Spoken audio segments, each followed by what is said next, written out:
अध्यक्ष महोदय, मुंबई शहरामध्ये जेवढा धर्मादाय रुग्णालय आहेत, माझं असं मत आहे किंवा माझी अशी मागणी आहे मंत्री महोदयाकडे, जेवढा धर्मादाय रुग्णालय आहे तिथे महात्मा फुले योजना असो किंवा आयुष्यमान भारत योजना असो, हा दोघे योजना जर धर्मादाय रुग्णालयात चालू केली तर सर्वसाधारण मुंबईकरांना याचा फायदा होईल।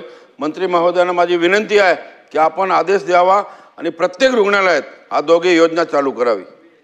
अध्यक्ष महोदय, सन्माननीय सदस्य मुरजीभाई पटेलांनी जी काही सूचना केली, खरं म्हणजे महात्मा फुले आरोग्यदायी योजना आणि केंद्र शासनाची आयुष्यमान भारत योजना ह्या दोन्ही योजना अत्यंत महत्त्वपूर्ण आणि शासनाला जास्तीत जास्त लोकांना मोफत सेवा देण्यासाठी अतिशय टार्गेटेड प्रोग्राम आहे।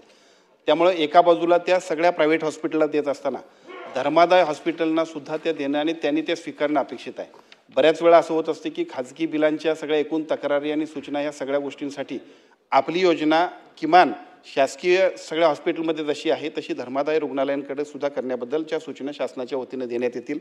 त्याचबरोबर आता ह्या चाललेल्या सगळ्या एकूण कामकाजामध्ये बऱ्याचशा हॉस्पिटलमध्ये अशी सुद्धा सूचना होती की आम्हाला परवडत नाही, त्यामुळे आम्ही समाविष्ट होत नाही।